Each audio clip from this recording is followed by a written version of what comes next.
a loving family man, or a cold-blooded maniac.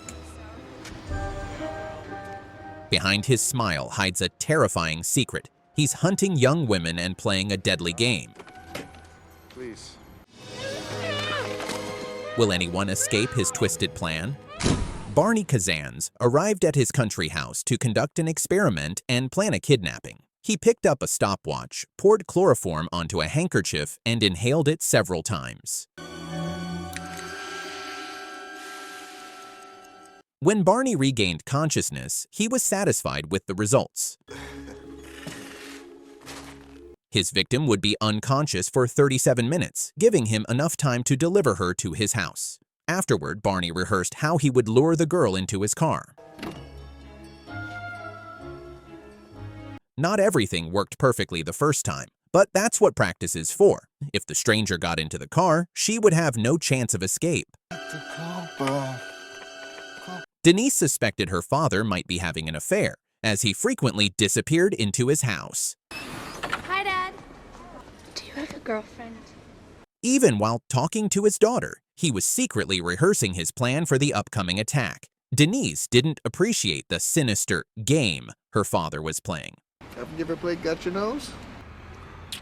Barney brought Denise home under the pretense of helping him with repairs. While there, he found a spider and clearly had something in mind. That evening, Barney continued to unsettle his daughter. He offered her a snack, but the food was covered in spiders,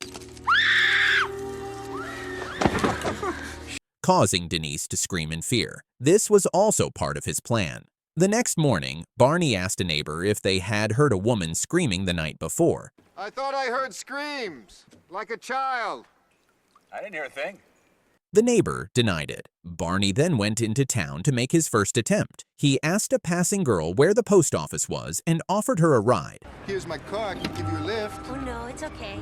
Excuse me. But she refused without hesitation. Barney's heart rate was racing, and he knew he needed to calm down. By the sixth attempt, his heart rate had dropped from 180 to 95 beats per minute. His wife, Helen, also suspected that Barney was seeing someone else. Are you having an affair? I love you. But he claimed he was simply busy renovating the house. Meanwhile, Jeff and Diane, a young couple, were traveling across America. Diane was uncomfortable with Jeff taking her to some remote location. There must be other national disaster areas that we can go to. In the middle of the tunnel, Jeff and Diane ran out of gas, even though Diane had warned him they needed to fill up. Why didn't you stop? We passed 10 places! They can see us fine, okay, Diane? Irritated, Jeff got out of the car to fetch a gas can, leaving Diane alone. Jeff! Jeff, don't leave me alone!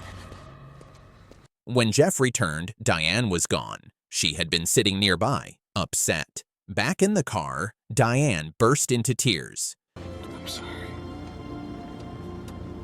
To make the girls less suspicious of him, Barney pretended to have a broken arm. Besides, a cast conveniently hid a bottle of chloroform. Diane asked Jeff to promise never to leave her alone again, then gave him a lighter engraved with Forever Diane.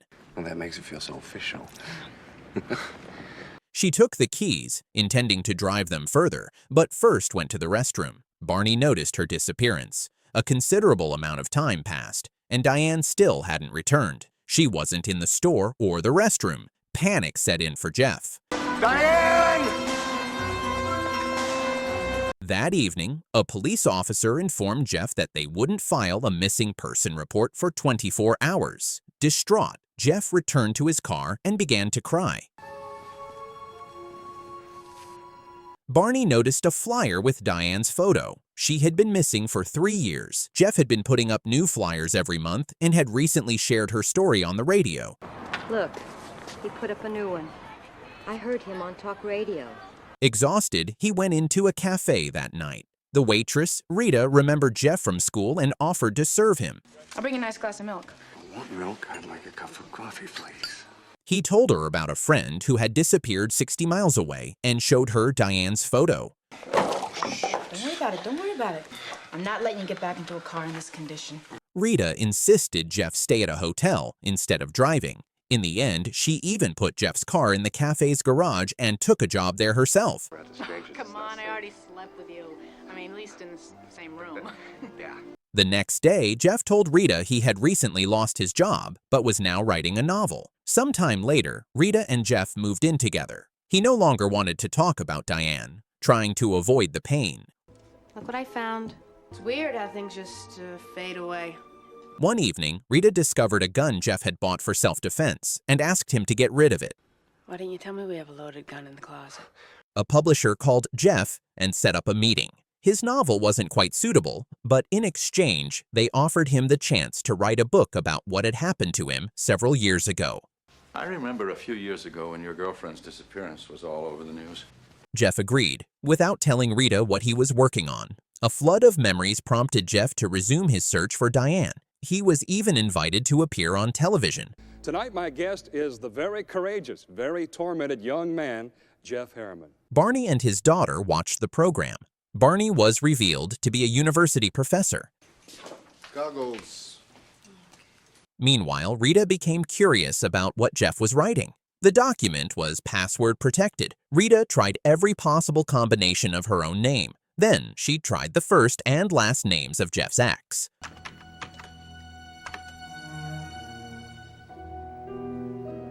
Finally, she combined letters to form the word disappeared, and it worked. Among children's fairy tales, Rita discovered a written message to Diane. Jeff couldn't forget her and wouldn't stop until he found her. Rita panicked. She found Jeff and appeared before him dressed as Diane, even putting on a dark wig. Is this what you want? Take it off. Why? She told him that if he wanted Diane, he could call her that, but she would treat him terribly and then disappear without a trace. Look at this room! Yeah, look at this room. Jeff's entire room was covered in maps and newspaper clippings. It was time for him to decide who he truly loved. But I knew if I did, I'd just pack up my shit and go. Jeff admitted that not knowing Diane's fate had been tormenting him. He needed to find out every detail, even if it meant discovering that she was dead. I swear to God, I wish she were dead. Rita decided to help him. The two of them arrived at the very gas station where it had all begun. Oddly, Jeff had never returned there himself. He had only sent flyers. Now, Rita was giving Jeff one last chance. Then this is your last chance. I love you. Either stay with her and let Diane go, or she would leave him forever. Jeff rushed to Rita and hugged her, finally choosing the life he could hold in the present.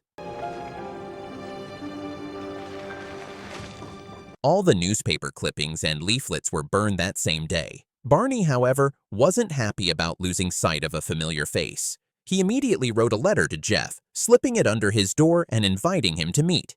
He showed the letter to Rita. Read it. Go on, come on. "He's following me," Jeff concluded. At first, Rita assumed it was some kind of hooligan. Then she insisted that he go to the police. I can nail this motherfucker. Jeff, go to the police. You can't do this on your own.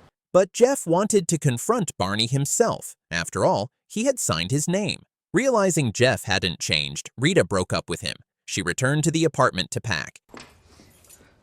When he returned to the apartment, he discovered that Rita had moved out. Barney followed him in and revealed his identity. Hello, Jeff.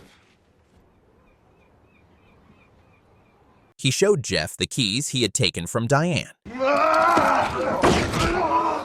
Despite Jeff's promise to just talk, he attacked the man he hated most. He began brutally beating him. The maniac only smiled in response.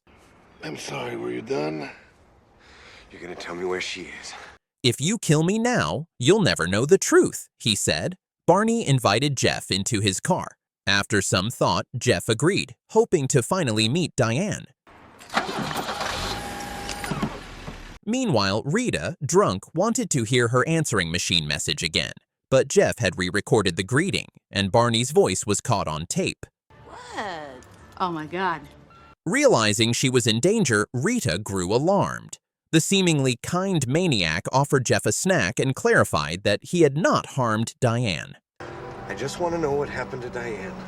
Then you'll want to listen to the story. Afterwards, Barney recounted a story about a vacation with his family when they saw a little girl drowning. Without thinking, he had jumped into the water and saved her. In his daughter's eyes, he had been a hero, but Barney wondered whether he was capable of the same magnitude of evil as he was of good, terrible, unimaginable evil.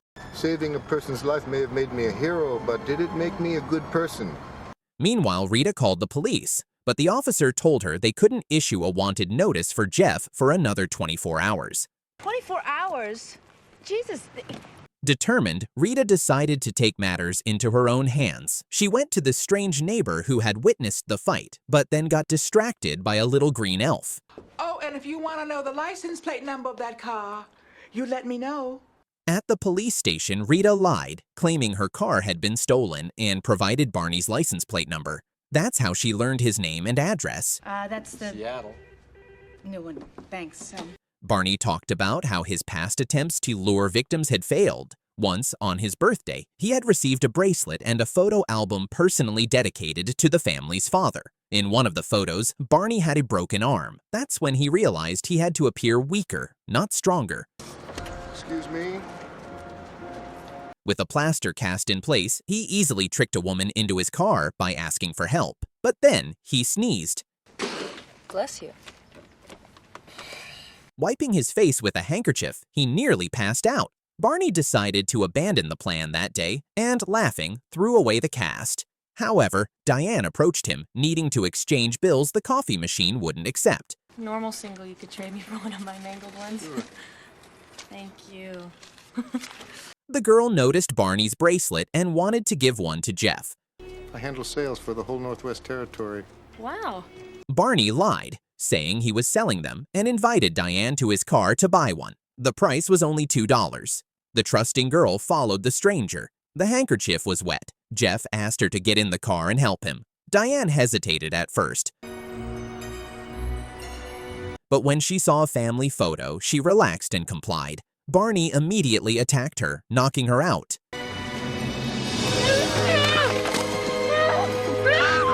Years later, he and Jeff returned to that same gas station. Barney had decided to meet Jeff because of his persistence and determination. Such a worthy opponent. Meanwhile, Rita arrived at the Maniac's house. Dennis came out to meet her. The girl assumed he was her father's lover. Come in out of the damp. Barney continued his game. If Jeff wanted to find out what happened to Diane, he would have to retrace her steps and drink the drugged coffee. And you will experience exactly what she experienced. She was likely still alive, but Jeff wouldn't know until he drank it. Barney didn't even need a gun. His weapon was Jeff's obsession. Finding Diane was all he had. Drink, Jeff, really. In fact, he didn't even have a choice. Of course, he drank the coffee. Jeff woke up in a coffin, buried alive underground. As Barney promised, he would retrace Diane's steps. After dropping the girl off at the park, Rita headed to the cabin herself. Stopping nearby, she grabbed the briefcase containing the gun, but it turned out that, as she had asked, Jeff had already gotten rid of it. Oh, shit. I really dislike surprise. Barney was already waiting for Rita and attacked her from behind, but she immediately struck him in the head with the briefcase. The woman hid in the woods, waiting for the right moment, and then hit Barney with a board. Still, he tried to cheat again. Where's Jeff? Rita realized that if she killed him, she wouldn't find out where Jeff was. But that didn't stop her. She simply smashed him in the face with the board. She fell near Jeff's grave and ran on, hoping her beloved was somewhere in the house. Jeff! Are you here? Armed with a knife, Rita called the police. But the phone reeked of chloroform. She began to lose her bearings. Just then, Barney returned home. Pulling herself together, Rita stabbed him, cutting his hand, but she still couldn't escape. Her car got stuck in the mud. Barney attacked her, trying to knock her out, but Rita burned his hand with a cigarette lighter.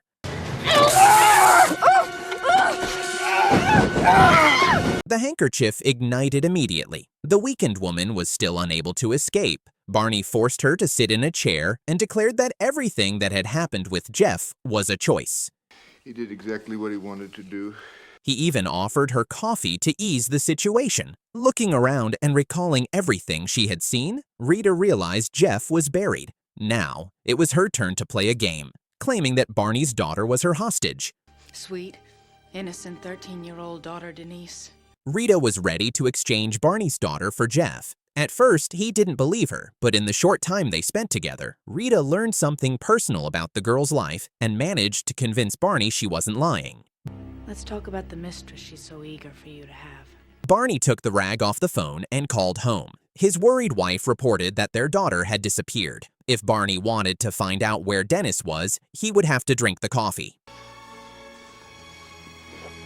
Without a second thought, the maniac downed the cup. While Barney lost consciousness, Rita rushed to dig up Jeff. He was still unconscious in the coffin. God, be alive! Be alive! But then Barney attacked her from behind with a saw. Turns out the drug would only take effect in 15 minutes. Rita's scream woke Jeff.